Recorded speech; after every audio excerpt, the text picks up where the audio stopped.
Hello there, and welcome to the fourth episode of the Canyons Are Calling podcast.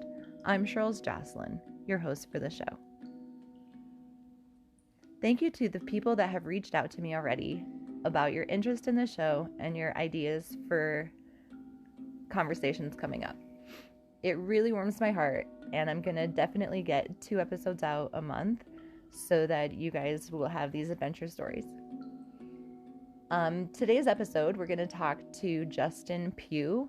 Justin is a canyoneer, a caver, a rock climber, a backpacker, and also a filmmaker. And I met Justin in Colorado in 2019 in the Ouray Canyoneering Festival.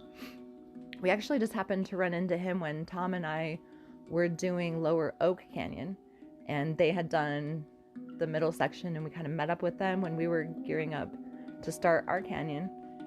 And so their team let us join them, which was really kind of them. And we finished the canyon with them. And then later that night, I found out that he had made a film about canyoneering in Death Valley called First Descent. And it was a really interesting film about this guy, Scott Swaney. And so I thought that I would interview him about the movie. And then our next episode following will be an interview with Scott Swaney himself. So I hope you enjoyed this episode. Please feel free to share it with your friends. Help me grow this canyoneering podcast. Thanks.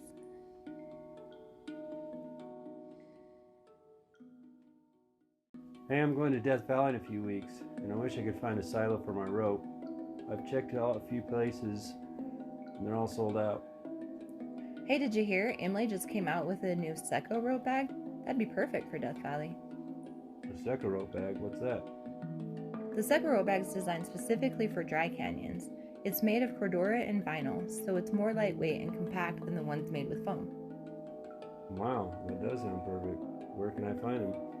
Most of the retail places that sell Emily Canyon gear should have them in stock, or you can find them at canyoneeringusa.com. Cool, thanks for the information on the new product. I really love Emily Canyon gear. I'm going to check right now. Cool. I'll have a link for them in the show notes, so it'll make it easy for you to find out more about them.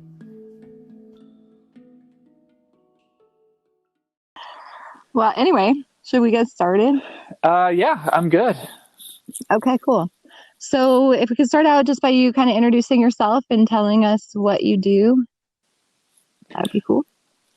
Yeah, my name's Justin Pugh. I am a filmmaker. I'm a canyoneer. I also do rock climbing and caving as well. Those are some of my main outdoor activities. I also do hiking and just other general outdoor stuff as well. Cool. So where do you live? Where did you grow up? So I grew up in Kentucky. And wasn't really introduced to the outdoors until I moved to California around 2007 is when I moved to California. And then it was about 2009 is when I started doing stuff outside, when I kind of quote unquote found the mountains and found the desert and all that. So grew up in Kentucky. Family didn't really do anything outdoorsy or anything. Our idea of a camping trip was kind of pitching a tent in the backyard, and never really did anything more than that until I went out on a trip to the Mojave National Preserve in January and froze my ass off for a couple nights, but managed to have a great time. Isn't it weird how suffering somehow just brings out the joy in life? I don't think suffering is necessarily like the one criteria that's needed to find enjoyment or connection with people. But I think if you find something that you find intriguing enough to not be scared away from the discomfort or suffering in a slightly more extreme example, then I think it says something. I think it says something about the value of your connection to that experience. Right. Yeah, for sure. Somehow it's like the most epic adventures that we remember the most. Yeah, so I kind of have this theory. It's like, so I feel that it was easier to connect with people on trips before cell coverage became everywhere. So like once you got out of the city, like you throw your friends in the car and your carpool out there, and um, you know, everybody slowly kind of puts their phones away as like reception falls off, and then you just talk with people, and then you really kind of get a good camaraderie. And then that, as cell reception got better, then I think like you need to have, in my experience, you need to have a more extreme trip to really to really to really to really make it memorable. I think it has to be a little bit more in the extreme nature. And what by that I mean, you basically have to get out of cell reception. A few years ago, there was a camping trip that I planned for some of my friends who are not really like, they didn't do any kind of crazy camping or anything like that, which is fine. You don't ever really have to. And we were friends, and we just wanted to get out. So they had the brilliant idea of wanting to go camping on Memorial Day weekend, which makes it difficult when you're going to find a place to go camping, because it's one of the most popular weekends in the entire year. Right. First weekend of the summer. Yeah, right. So, yeah, exactly. It's like the official kickoff of summer, and that's generally a weekend where I just kind of avoid trips that weekend, just because I'll just let other people go and kind of have their fun, and I'll pick a different weekend. So I got roped into that, and so I needed to find a place to go. So the only place that I found that had spots available was the Vermilion Campground in the Sierra National Forest, which, if you're not familiar with that, that is, as I understand it, to be one of the most remote places that a paved road will take you in the Sierras. And so I told my friends, I was like, hey, I found this spot. It's a bit of a haul, but it should be fun. And it's a bit of a road to get out there. It's a very small 1.5 lane road, if you would even call it that winds around this mountain pass. And that section of road goes on for about 20 miles. It was fine for me. I didn't have a problem. I'm well versed in sort of things like that. But long and the short of it is, it wound up being the most epic trip because by the group standards, it was a very, very remote spot, and nobody's phone worked, and the weather was cold, and everybody got out of their element a little bit. But it was one of those trips that wound up being, everybody talked about for a really long time after that, because you just can't hop in your car, drive down the mountain, and go grab a burger. You can't. You're stuck at your campsite. Yeah. There's nothing else to do. You just have to deal with it. Yeah, that sounds really cool. Yeah. Well, very cool. So how long after getting into the outdoors did you get into canyoneering? I got into canyoneering. It was probably about 20. I want to say it's probably about 2014. One of my friends in the caving grotto that I'm associated with took me through one of our local canyons here in the Los Angeles area, Little Santa Anita. It's just like a short half-day canyon, but you still get about 12 rappels out of it. And at that point, I had some experience rock climbing, not an extensive amount, but I was a kind of a regular gym rat, and had been climbing outside a few times, so it wasn't anything that was shell-shocking in like a negative or traumatic way or anything like that. And I just really connected with it and had a lot of fun. I was kind of getting to the point to where I had been doing a lot of hiking, and I really liked the idea of basically doing a hike that had very technical aspects to it, which is in some way, I think you can think of canyoneering in that, in some way. Actually, Chris Brennan, the guy who did most of the first descents in the LA area and the San Gabriels in Southern California, he didn't even know it was called canyoneering. He called them adventure hikes. So he had all this. Oh, wow. Yeah, he had all this beta for adventure hikes in the San Gabriels, and I remember even before I went canyoneering, like saw this, stumbled across his webpage and saw pictures. I was like, what is this? A hike with ropes? This sounds awesome. So I wound up getting Right. sucked into it eventually. And yeah, it's just something that I've kind of periodically done for several years now. Yeah, I used to try to describe it to some of my coworkers as just like hiking with obstacles.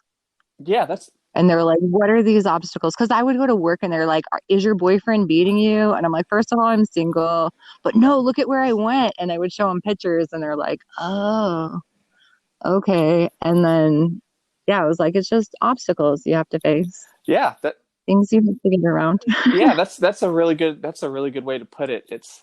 I feel canyoneering is a little bit tricky to kind of break down for people that aren't really familiar with adventure sports, because it's like, wait, you're going down a canyon, but you're kind of hiking, but you're not really climbing, and it can be a little difficult to kind of Yeah. sum up the experience. I was in Yosemite a few years ago with a group of friends, and we were on the hike up to do Middle Earth.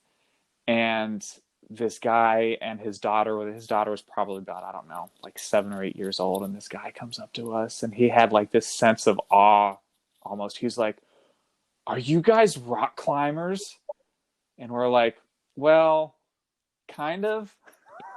So we're like, "Well, no, we're just gonna rappel down some cliffs down there," and we tried to like loosely break down, like loosely explain what it is we were doing, and he just seemed so confused. I think he just wanted to go Yeah. back and like tell his family and his friends, be like, "Yeah, I met these climbers in Yosemite and they looked really cool." It's like, sorry to let you Right. down, buddy, I but have, we're still having fun. I've been canyoneering for 10 years now, and I still have friends who call it rock climbing. And I try to correct them. I'm like, I do the opposite of climbing. We just go down things. But there's a point where it's just like, whatever, we're out having fun. That's what matters. Yeah, exactly. Exactly. It's a lot of fun. Um, yeah, yeah, it is a lot of fun. Uh, So were you a filmmaker before you were into Yeah, canyoneering? I was. So I Mhm. studied, I guess you could say like I studied film classically, insofar as that like I went to film school and like moved out to LA to work in the film industry. And I still work in the film industry doing camera work to various capacities. Now my focus tends to be more of like the outdoor and like adventure filming aspect of things, just because it kind of best suits my interest.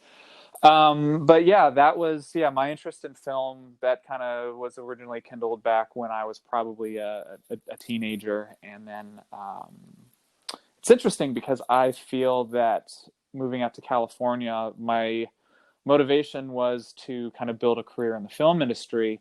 But I think what wound up happening to an even more impactful degree is that I found this aspect of being outside and interacting with nature, and in such an intimate way with ropes.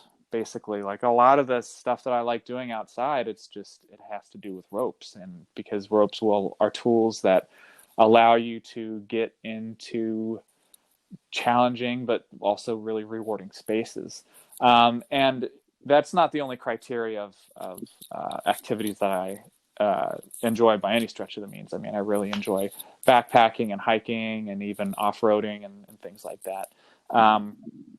So although I came to California, as I said before, to kind of build a career, it's like I found I tapped into this whole other love that I found that has been extremely impactful for me. And that was very unexpected. And so now you're kind of able to marry the two together, right? With the documenting outdoor Yeah, activities. that's absolutely the goal and intention, to be able to work on projects that kind of get me outside. Awesome. So is First Descent your first and only film? I had done it, yes and no. Like I had done a few films before that, but they're just real shitty narrative films that are just badly written, and it takes a long time to get good at figuring out a good way to put a film together. I've learned that to make something that's okay, it takes a lot of hard work and a lot of skill. And so, I had kind of dabbled in like narrative stuff, and it looked good. Like a lot of people are like, "Well, Justin, it looked good." And I'm like, "Okay, well, I'll take that compliment." Because it's the only one I think I'm going to get from this one. But First Descent was like my first foray into adventure filmmaking. As far as, okay, like we're going to take these cameras and put them in our backpacks and travel up this mountain with all this gear, and we're going to rappel with our cameras, and we're going to lock off on rope and try to get some shots that way. And that was basically the approach. And it's like, okay, this seems like a really great individual and a really great story to follow. So let's just do what we need to do to get the footage and make it happen. Okay, so before we get too far into how it was filmed and how it was done, can you tell us a little bit about, for the people who don't know, what First Descent is? So First Descent is it's a film about a few different things. It is a canyoneering themed film, roughly, that kind of focuses on the life and times of I guess you could call it a local legend, an understated legend. This guy in our local canyoneering community named Scott Swaney, who is known for doing the lion's share of canyoneering first descents in Death Valley National Park. Aside from being known as just an all-around badass canyoneer, he has a lot of other skills that he has basically self-taught, and has a very wide range of interests. So as a result, he's had a pretty colorful life.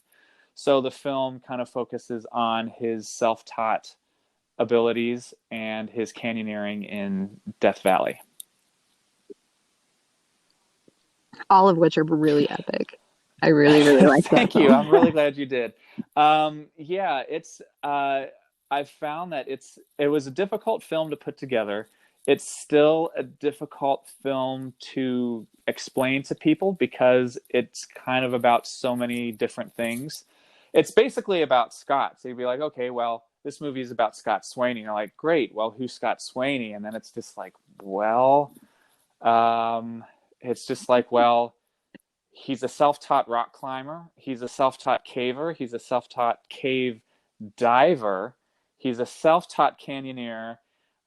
He's a self-taught scuba diver. Like, I mean, it just goes on and on. Yeah. The list just kind of keeps on going. Snake trainer, animal hunter. Yeah. It's just, of all the people that have climbed El Cap, right? Like, I think that Scott's probably the only one who could just reach down and pick up a rattlesnake.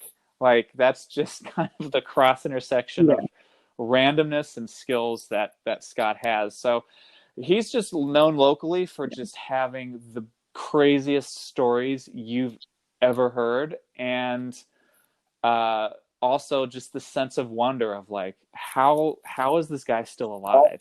So I kind of tried to tap into that, into those aspects when I was making the film, and kind of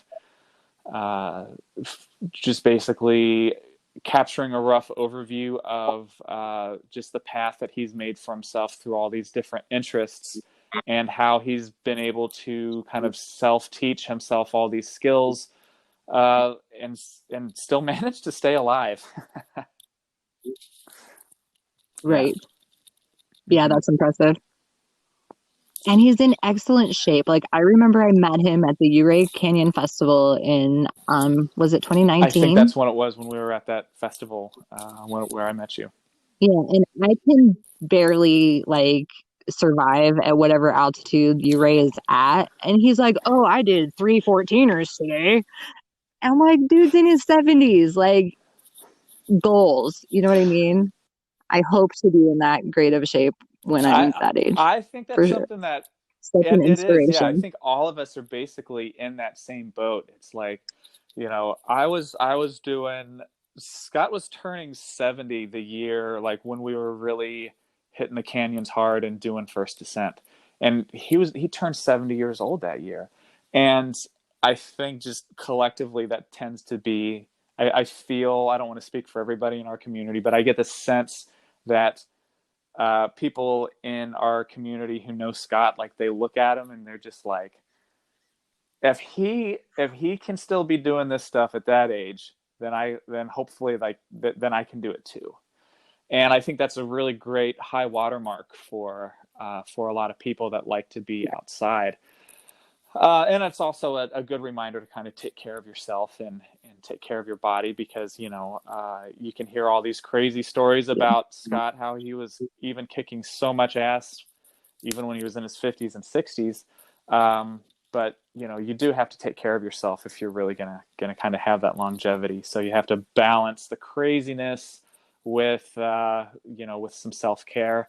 And I don't know. I honestly don't know how good Scott is at that. I just think that he is a little bit of an anomaly as far as he can just get through the majority of stuff and be pretty low maintenance with how he kind of cares for his body.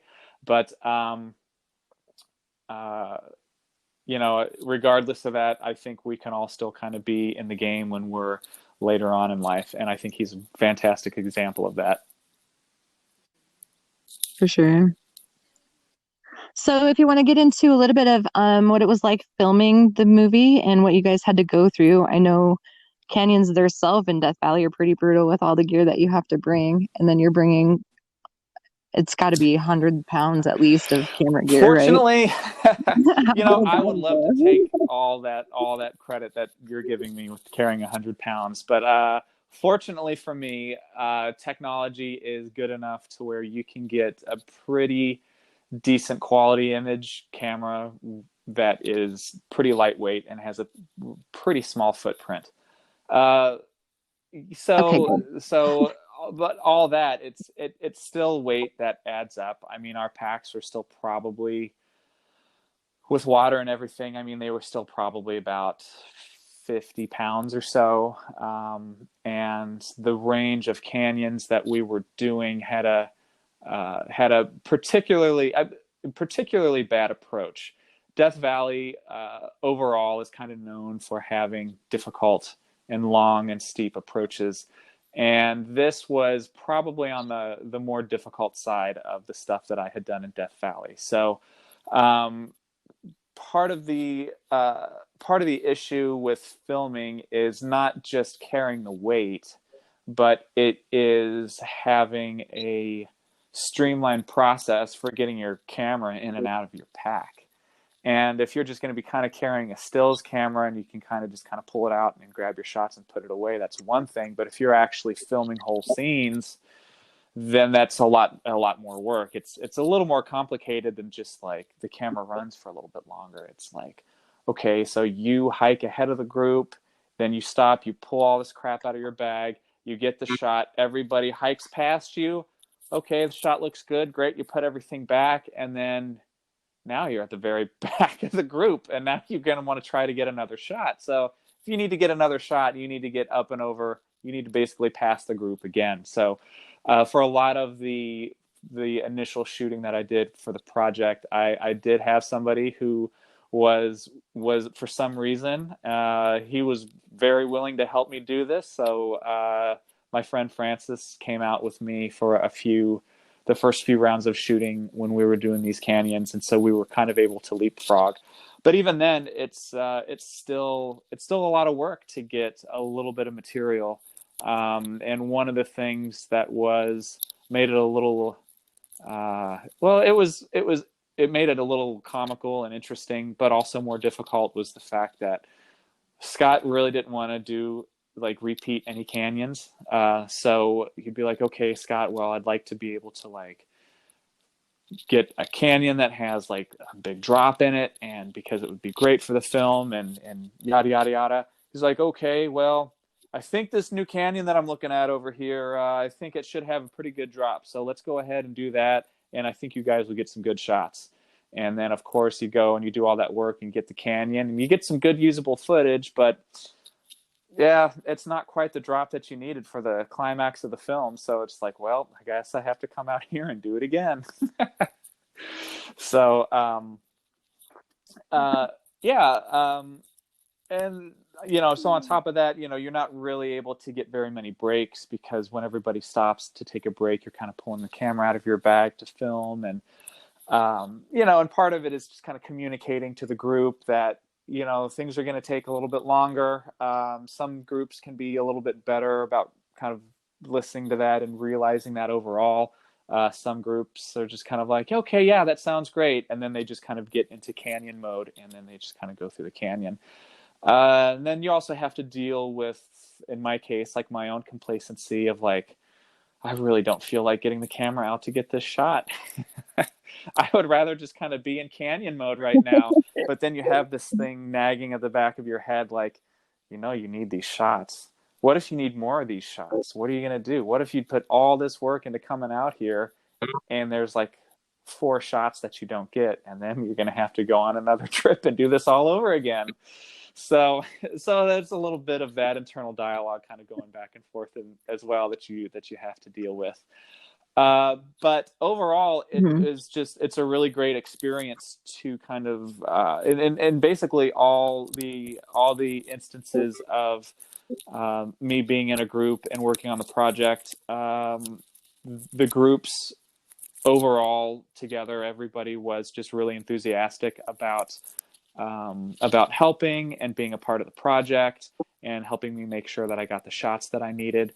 And so, making a film is such an undertaking in addition to just navigating a first descent canyon. This isn't a canyon that we have beta for. This is a first descent. So that adds another dimension to the logistics and to the aspects of filming that you have to deal with. And it's always great for it to become kind of like a group effort to get through the canyon. Not only that, but to actually get the footage that we need to get. Right. Was like daylight ever an issue? Because I know that Death Valley canyons typically take a long time just because the approaches are so long and they're just so far out there. And then also the best time to hit Death Valley is in the winter when the days are short. So with filming taking longer, did that ever? Yeah, that's a great question. As far as daylight is concerned, it really wasn't. Fortunately for us, it was not that much of an issue. Just mainly because we knew at the top of the day what our hours were going to be for filming, and that gave us the ability to kind of plan what shots we need to get and see how far we can get through the canyon before darkness became an issue.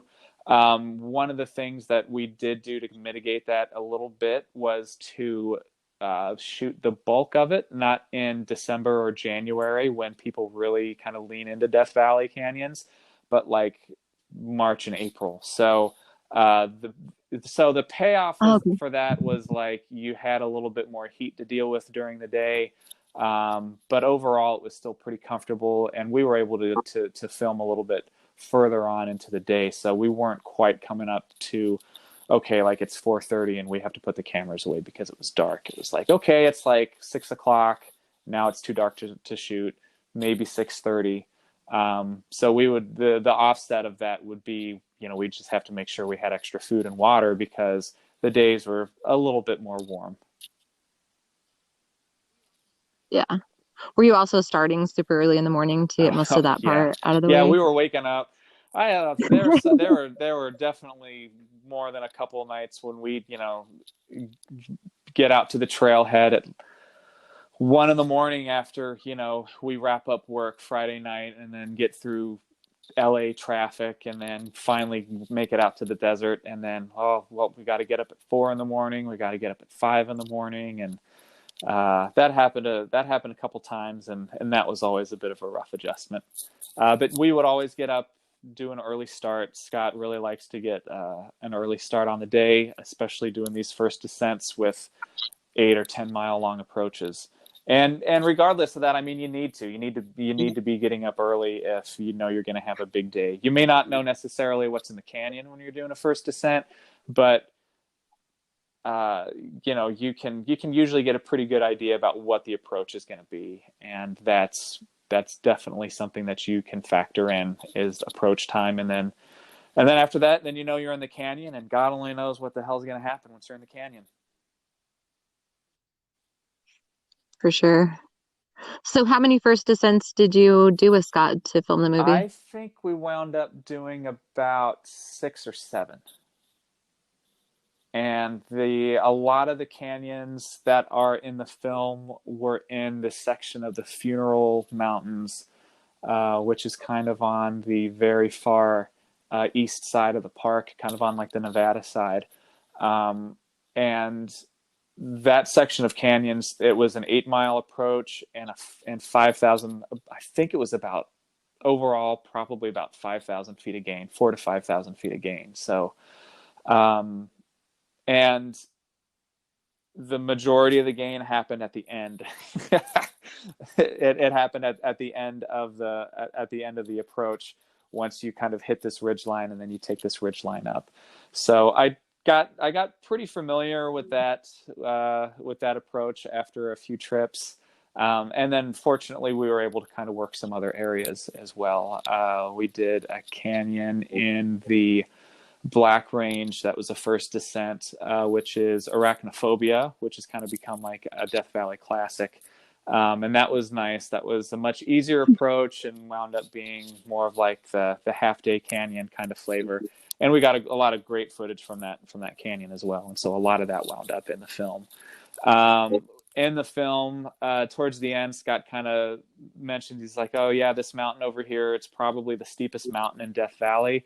And there's a couple cutaway shots of that peak. And that was the one that we shot a lot of footage at. That had the definitely the harder approach.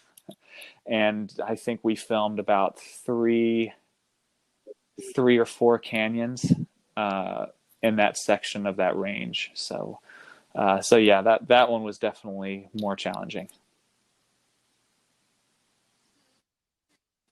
So I'm curious, when you say there's like a 8 to 10 mile approach, is it something like you could hike in, do a base camp, and hit a couple of the canyons in like a few days? Or is it like that far for each canyon? We actually did something similar to that for one of the outings. That is a possibility. The issue that you run into is that you need so much water. Everybody is going to need, like, you're going to need at least like a gallon of water. Yeah, you're going to need a 5 gallon of water each day, and then your food and everything like that. So even to kind of be able to establish a base camp, we did that one weekend when we were out there, and with where we were going up and then where we were coming down, I think we were able to shave off about 2 miles, which was helpful.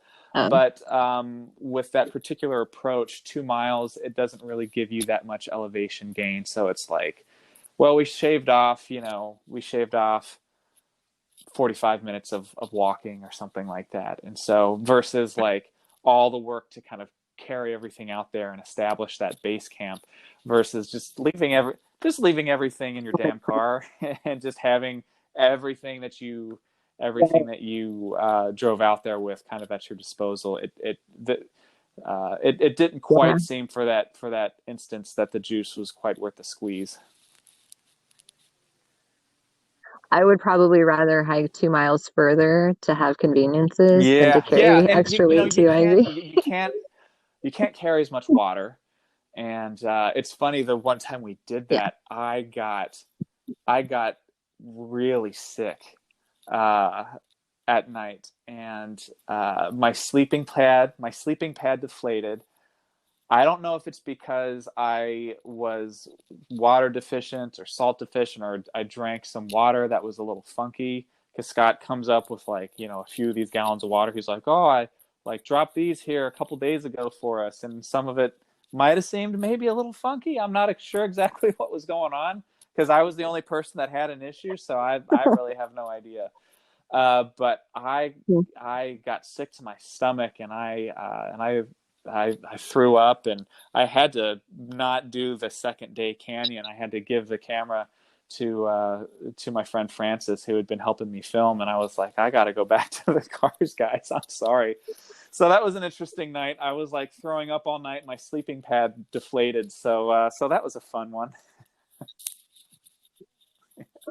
That You know, sounds you win horrible. some, you lose some. I've had some really great nights out. So if I have a few stinkers, you know, it comes with the territory. My odds overall have been pretty good.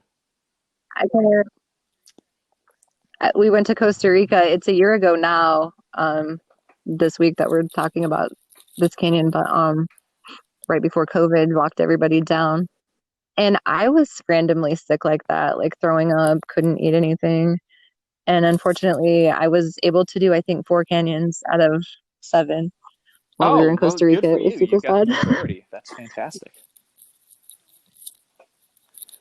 So, I mean, I would have Yeah. rather do all 7 with all my friends because 2 of the ones that I had to miss were half the reason we planned the trip. But Costa Rica will be there, Yeah. and I will not be so sick You next know, time. I think that's something that people kind of forget, that stuff like that can happen on a trip, and I think that's really important to be mindful of. A couple years ago, I hiked the High Sierra Trail, and one of the backpacker and well, when you hike the High Sierra Trail, you go through one of the High Sierra camps at Bear Paw Meadows, and you know, there's like a little restaurant there. Well, not really, very loosely termed restaurant. There's, you know, a little outpost there.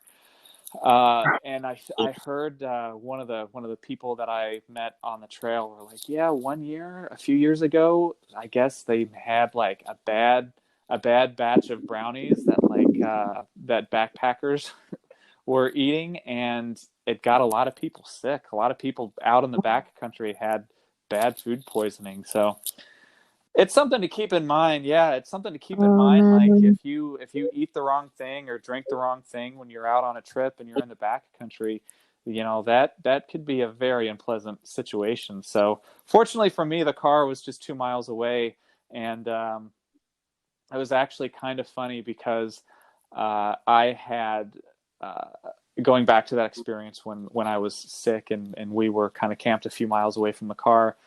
I was like, all right, like I'm not going to do the canyon. I tried to do the canyon. I tried to like put my stuff together, and then I wasn't feeling it, so I had to tell everybody I couldn't make it. It's just like, all right, I got to go back to the car. So I like kind of rehydrated myself, and because by that time like the sun was up, and you know, I wasn't feeling the best. And right before I had to start hiking back to the car, I threw up all the water that I had just drank. So I had to walk like 2 miles through the open Oh desert back to the car, man. just being completely dehydrated. Oh man! I Oh mean, fortunately, it god. was only 2 miles. It wasn't, you know, it wasn't the end of the world. But I don't know. The irony on that is just not completely Right. lost on me. It was a little bit funny, I think. Yeah. Well, cool. Do you want to tell us some of your favorite canyons in Death Valley Oh or man. California or anywhere? Let's see. I wind up sticking mostly to California just because uh, I don't have a lot of opportunity to travel very far outside of California to do canyons. Um, but as far as the canyons go in Death Valley, I really like Hades. Um, the direct variation of that is nice. That's kind of a cool way to do that, where you can kind of park in the parking lot of Dante's View and then just kind of walk down the hill.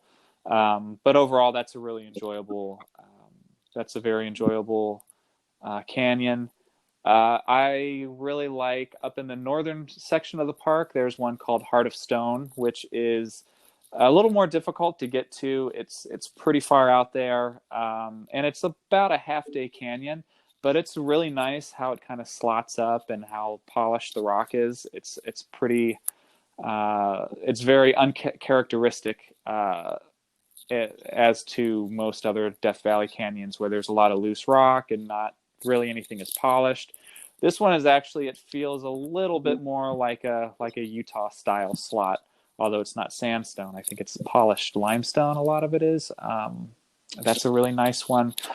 There was one that we did when we shot the film in the funeral range, and that one is Iron Man. That one was a lot of fun. It's kind of difficult for me to say what canyons in and of themselves are the best canyons, because I think when you go through a canyon, whatever canyon it is, it's only about, I feel it's like 40% of the experience is actual, like the canyon itself. I think the other 60% are the people who you're with. So if it's a shitty canyon, or if it's a bad canyon, and if you have really great friends, then you're still probably going to remember it as a fun day. You'll probably be like, yeah, this is a pretty crappy canyon, but you'll have a lot of fun. Conversely, if it's a fantastic canyon, but the group isn't good, then you might have fun from the canyon, but it's not going to be as good of an experience, I think, and as if you're with a good group. So part of it is also, what's that? I totally agree. That's well said. Yeah. I said I I agree. think That's well the said. ratio that I settled on was 60-40. 40% is the actual thing that you're doing, and then the other 60% are the people that you're with. 2 years ago, I actually led a first descent in Yosemite Valley, of all places. Who thought that there were more first descents to maybe do in Yosemite Valley? But we did Sentinel Falls, which is a fantastic granite canyon that ends with a 500-foot rappel off of a huge waterfall. That had managed to not have a first descent on it. And so I put together a team for that, and Scott was in the team, and we had a blast that day. That was a lot of fun doing that canyon. And it was, yeah. So I've never done anything over a 300-foot rappel, and I know just in that amount of length, the friction between when you start at the top and you're at the bottom changes so drastically. What is the difference in a 500-foot rappel? It is still a lot. It kind of depends on the weight of your pack and the condition of the rope, or actually what the rope is, or if your rappel device is newer or if it's older. So, for instance, when we did that drop in Sentinel Falls, I had a pretty new rappel device, and I only had to make like one adjustment on it, like halfway down. It was a Squirrel 2, and I brought that one specifically so I could easily add friction. But if I, however much friction I needed to during the length of that drop. We didn't know how big that drop was going to be. We knew it was going to be huge, because you could just look at the fall and it's like, well, that thing is massive. Who knows how big that is? It could have been 500 feet. It could have been 700 feet. Like, at a certain point, you kind of just don't know. So did you just bring Scott's 600s we brought a 600 with you, or? And I carried it through that canyon. that was my contribution, was carrying like a backpack full of rope for the last rappel. And then we had other ropes too. I mean, we had like some 200s and things like that. So we only really needed that 600-foot rope for that last drop. And the majority of that drop just completely ate up that rope. I mean, that was definitely a big drop for sure. So anyway, yeah. But back to your question, the amount of friction is, it definitely is noticeable. But if you know how to kind of rig up like an extra carabiner or something like that, there are ways you can kind of add friction regardless of whatever device you have. There are ways that you can kind of add friction so you can safely descend that. Perfect. Are you in the water the whole With time, or are that you on the side specific of the one, waterfall? you're in it for part of the time. Yeah. And that Okay. is kind of dependent on what season you go. For that specific canyon for Sentinel Falls, you don't want to do it. You only want to do it when it's very low flow, just because of where the anchors are located. And also, like, you don't want to have water pouring on you for 500 feet. Like, by the time you get to the bottom of that, yeah, Yeah, I don't know how well that would really be that would be going for you painful. there. So, yeah. Yeah. Okay. Nice. I was only able to go to Yosemite one time. It was in October for our honeymoon. And luckily they limit the number of people that were there.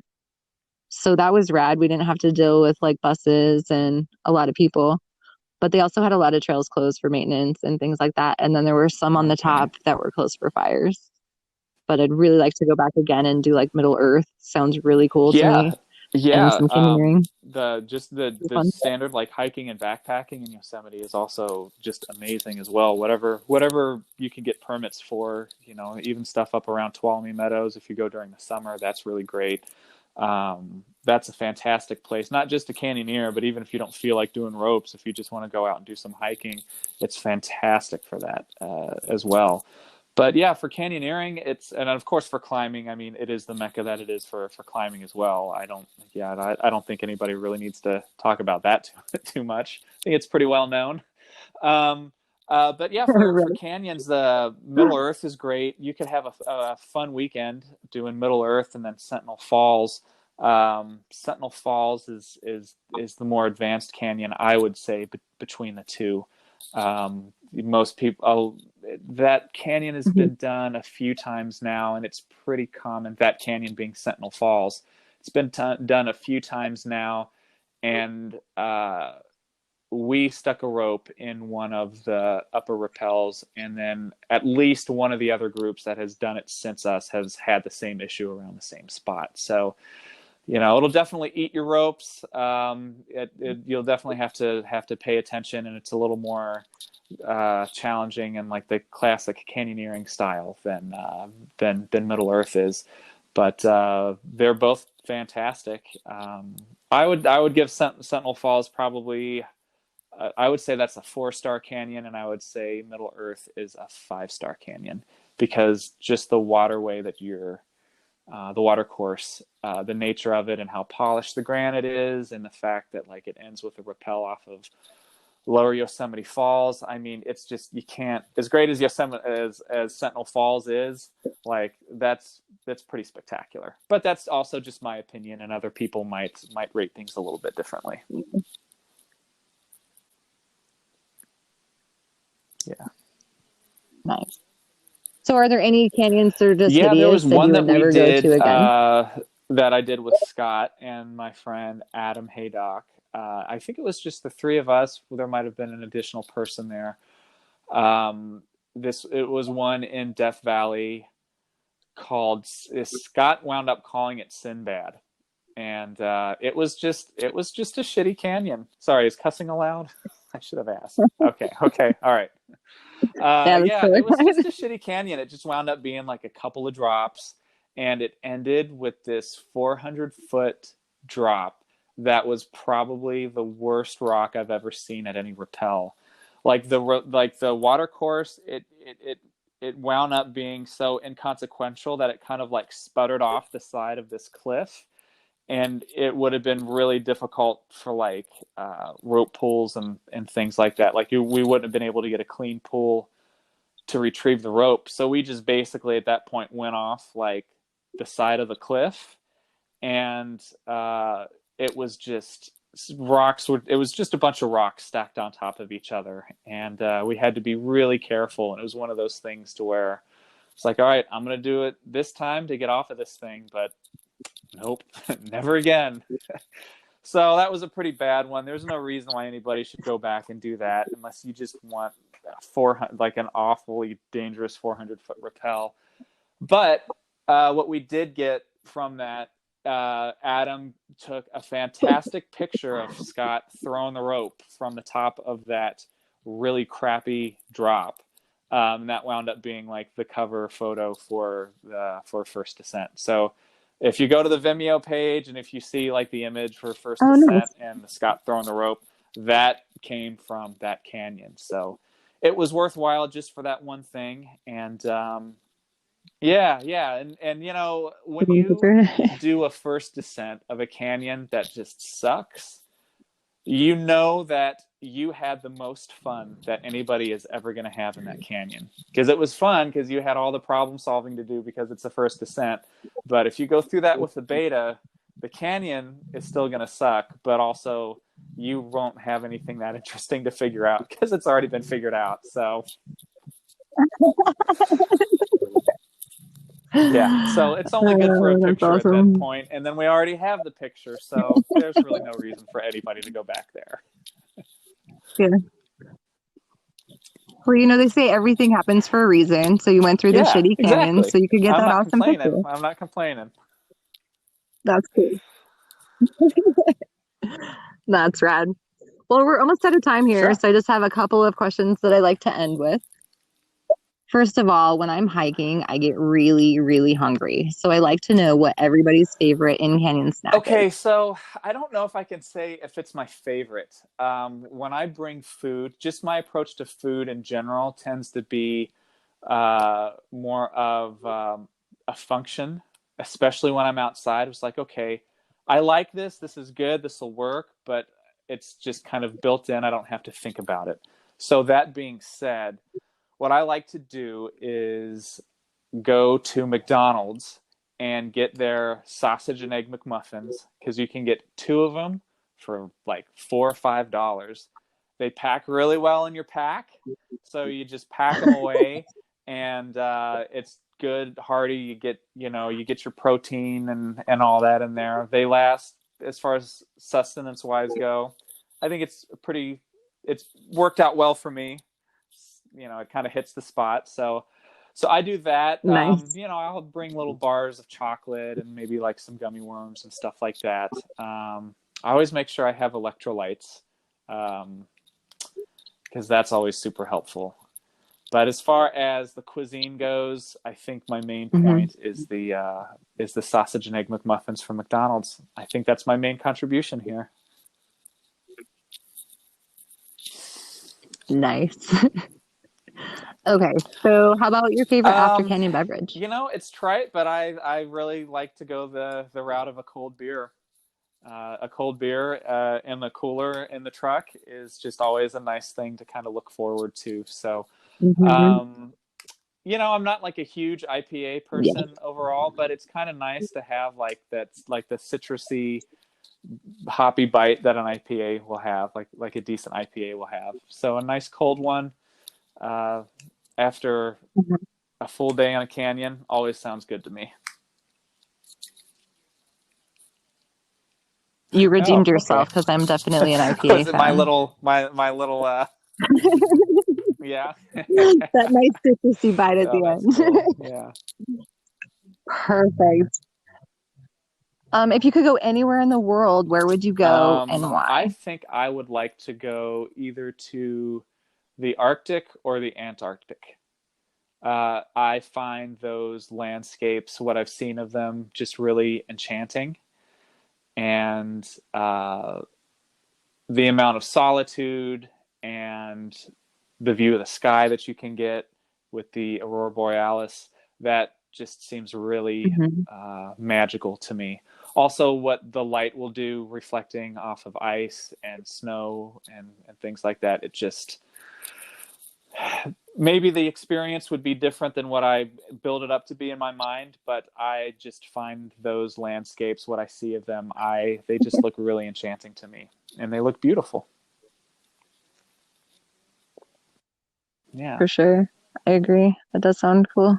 Never really thought of it as a place to go, but maybe I've heard like stories of I think adventures in what people Antarctica. have They sound started cool. doing, maybe not on a wide scale, but a good way. There was a climbing trip that was done down to Antarctica by some guys a few years ago, and they basically had like these wind sail contraptions. So instead of hiking across the ice, they just basically threw up these sails and they they just basically sailed across miles and miles of ice.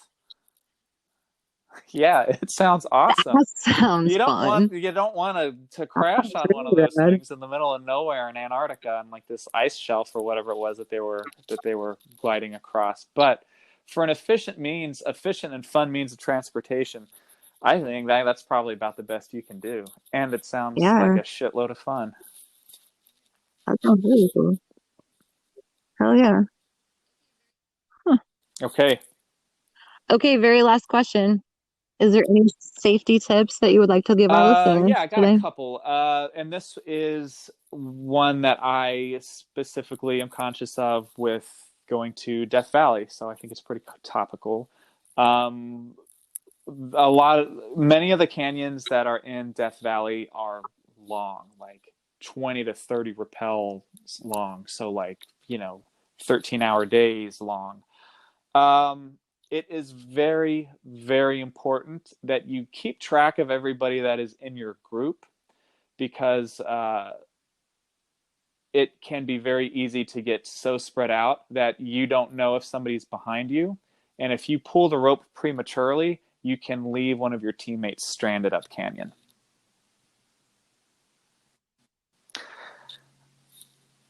Yeah, that kind of That's a good happened to me point. in one canyon. And it was fortunately not a huge canyon. We weren't super spread out, and there were people still at the bottom of the rappel, and we had a rope on us, so we still could have gotten down. So it wound up not being as much of an issue. But with a lot of these canyons, the long Death Valley canyons, you want a group of people, just so you can kind of distribute the workload. But you just have to be mindful of who's in your group and kind of where people are, that the people in the back always have a way to make it up to the front of the line, and that leave no man behind, like Black Hawk Down says. For sure. I think that was Was there another probably one, or my was that the main only one? There's other stuff that I could say. Okay. No, there's other stuff that I could say about safety, but I think that's probably the most poignant one for being in Death Valley. Safety is like something that I feel I could talk about for a long time, because it's kind of fun to stay safe and to be prepared for all these Yeah. different things. And I'm immediately going to backtrack on that and make one last addition, is make sure that you have a first aid kit, and make sure that you have a satellite beacon of some varying flavor, but I highly recommend the two-way beacons, where people can actually respond to you, and you can give your rescuers detailed information about your situation. Yeah.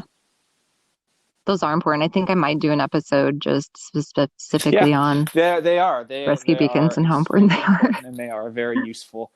And even if it's not a crazy situation, even if you're just going slow through a canyon, and you need to let people know outside, you need to let loved ones know that they don't need to be worried about you. That's worth having just in and of itself, even if you don't have to hit the SOS button. Yeah, I did have Search and Rescue called on me once, because we were supposed to be taking this route that was way faster out of Fat Man's Misery than any other route, but we took the wrong one. And so it ended up taking us way longer, and we were hiking out at sunset, and we had a newbie with us. Oh. And his girlfriend called Search and Rescue. And, had we been able to communicate to her and be like, hey, we're behind schedule, like, we're fine, but Search and Rescue wouldn't have to be called out I'm and sure that flying had to over feel a us little as we bit were leaving. embarrassing. I would feel embarrassed, like, great, somebody called these guys and we For sure. fine. Sorry, guys. That was 8 years ago, and I've learned a lot since then. Sure. But yeah, still, I'm sure it's happened since to a lot of people. Yeah, so that's what I have in regards to that. Is there anything else you have? Okay. Not really. Just if people want to find you, where can they find you? I'll have a link to the First Descent movie in Yeah, the show so I don't notes, have a but whole lot out otherwise, there in the internet world. The best thing to do, if you're interested in seeing the film First Descent, it is on Vimeo, so vimeo.com, and then you can just search for First Descent. The actual URL for it is vimeo.com/on-demand/First Descent. You can look for me on Facebook, Justin Pugh. Last name is Pugh. I'm not really present on Instagram or any of the other platforms, just because I find them a little difficult to keep up with. So, other than those things, maybe one day I'll be able to kind of figure it out and go that way, because I know that has its uses, being able to be easily found. But that day is not this one. Yeah. right, I agree. Okay, you too, Charles. Thank you very All much right, for well, having thank you me. very much for your time, Justin. You too. Bye. Thanks for listening to this episode of the Canyons Are Calling podcast. I'm not really sure what happened to the audio there at the end and why Justin was answering the questions before I had asked them. Hopefully that doesn't happen in the future. I'm still learning. I want to give a shout out to a couple of 5-star reviews that I got recently. Cowboy Fan says, "This is a great listen. Thanks for taking this project on. I love to be able to learn and keep up on canyoneering while exercising. Great information." And Special Lady said, "Helpful. Thanks for sharing Stefan's tragic story. These kinds of stories help us keep safe." Thanks for shouting out, guys. That really warms my heart. And that's why I do this podcast, is to get tragic stories out there to keep us all on our toes. Also fun stories like this one with Justin. And in a couple weeks, I'll have one with Scott Swaney about his exploration of Death Valley again. So in the show notes, I've got links to Justin's Facebook page, to the First Descent Vimeo page, links to Death Valley Rope Wiki, so you can find out more about all of the Death Valley canyons. I have links to the Secco Canyon bags that Dave and I were talking about in the intro. I also have links to our Facebook page, the Canyoneer Calling group page, as well as our Instagram page, Canyons Are Calling. I have links to Canyoneering USA, so you can read Tom's latest raves and shout out to me at work. Also look for some gear. Shout out to our awesome music guys, which are Tig Booth with the intro music, and the steel drums in the background are provided by Chris Zollinger. I have links to both of those guys in the show notes. If you have ideas for this show, or would just like to shout out to me, you can do so at thecanyonsarecalling@gmail.com.